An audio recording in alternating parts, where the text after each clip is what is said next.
March 1-ാം തീയതി മുതൽ വാഹനങ്ങളുമായി ബന്ധപ്പെട്ട സർവീസുകൾ ഡിജിറ്റലായി മാറുകയാണ്. ഇതിനു മുന്നോടിയായി നമ്മുടെ വാഹനത്തിലെ ഡാറ്റാബേസിൽ ആധാറുമായി ലിങ്ക് ചെയ്തിട്ടുള്ള മൊബൈൽ നമ്പർ അപ്ഡേറ്റ് ചെയ്യേണ്ടതുണ്ട്. mparivahan.gov.in എന്ന വെബ്സൈറ്റ് വഴി നിങ്ങൾക്ക് തന്നെ സ്വയം നിങ്ങളുടെ മൊബൈൽ നമ്പർ ആധാറുമായി ലിങ്ക് ചെയ്തിട്ടുള്ള മൊബൈൽ നമ്പർ വാഹനത്തിലേക്ക് ലിങ്ക് ചെയ്യാവുന്നതാണ്.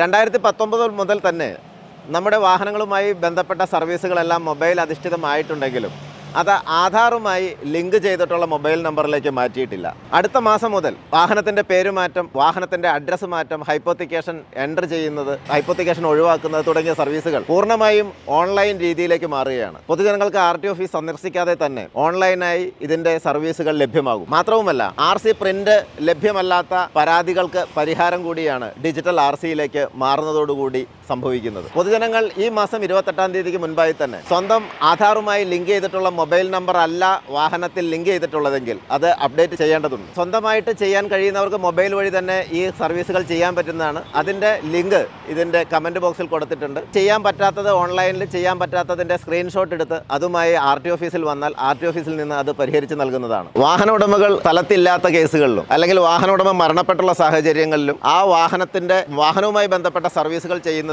അതിൻ്റെ പിന്തുടർച്ച അവകാശി ആരാണ്, അയാൾക്ക് അപേക്ഷ സമർപ്പിക്കുന്നതിനുള്ള സൗകര്യങ്ങളും ഏർപ്പെടുത്തിയിട്ടുണ്ട്. അതേപോലെ തന്നെ നമ്മുടെ വാഹനത്തിനകത്ത് ഓൺലൈനായിട്ട് ആധാർ നമ്പർ അപ്ഡേറ്റ് ചെയ്യുന്ന സമയത്ത് വാഹനത്തിലെ പേരും RC ബുക്കിലെ പേരും തമ്മിൽ ചെറിയ വ്യത്യാസങ്ങളുണ്ടെങ്കിൽ അത് ഓൺലൈനായിട്ട് ചെയ്യാൻ പറ്റാത്ത സാഹചര്യം ചിലപ്പോൾ വന്നേക്കാം. അങ്ങനെയുള്ള സന്ദർഭത്തിൽ അതിൻ്റെ പ്രിൻ്റ് ഔട്ടുമായി RT ഓഫീസിൽ ഹാജരായാൽ ഓഫീസിൽ നിന്ന് ആ പേര്, ഫോൺ നമ്പർ മാറ്റുന്ന പ്രോസസ്സ് വളരെ ലളിതമായിട്ട് തന്നെ നേടിയെടുക്കാവുന്നതാണ്. ഇപ്പോൾ ഓട്ടോമാറ്റിക് എൻഫോഴ്സ്മെൻറ്റിൻ്റെ കാലമാണ്. വാഹനങ്ങളുമായി ബന്ധപ്പെട്ട നിരവധി കേസുകൾ, AI ക്യാമറ അടക്കമുള്ള കേസുകൾ, ചെല്ലാനുകളും വാഹനത്തിൻ്റെ ഡാറ്റാബേസിൽ കയറുന്നുണ്ട്. അത് നമ്മൾക്ക് കൃത്യമായി അറിയിക്കണമെങ്കിൽ ഈ മൊബൈൽ നമ്പറുമായി നമ്മുടെ വാഹനത്തിൻ്റെ ഡാറ്റാബേസ് ലിങ്ക് ചെയ്യേണ്ടതുണ്ട്. മാത്രമല്ല, നമ്മുടെ വാഹനം ആരെങ്കിലും കടമെടുത്ത് ഓടിച്ചാൽ ആ കടമെടുത്ത് ഓടിച്ച് പോകുന്ന വഴിക്ക് തന്നെ ചിലപ്പോൾ കേസുകൾ കയറിയിട്ടുണ്ടാവും. വാഹനം തിരിച്ചു തരുന്നതിന് മുമ്പായിട്ട് നമുക്കിത് അറിയണമെന്നുണ്ടെങ്കിൽ ആധാറുമായി ലിങ്ക് ചെയ്തിട്ടുള്ള മൊബൈൽ നമ്പർ അപ്ഡേറ്റ് ചെയ്താൽ നമുക്ക് സാധിക്കുന്നതാണ്. അതുകൊണ്ട് തന്നെ ഈ സമയത്തിനുള്ളിൽ, മാർച്ച് മാസത്തിനുള്ളിൽ തന്നെ സ്വന്തം ആധാറുമായി ലിങ്ക് ചെയ്തിട്ടുള്ള മൊബൈൽ നമ്പർ അപ്ഡേറ്റ് ചെയ്യാൻ ശ്രദ്ധിക്കുമല്ലോ.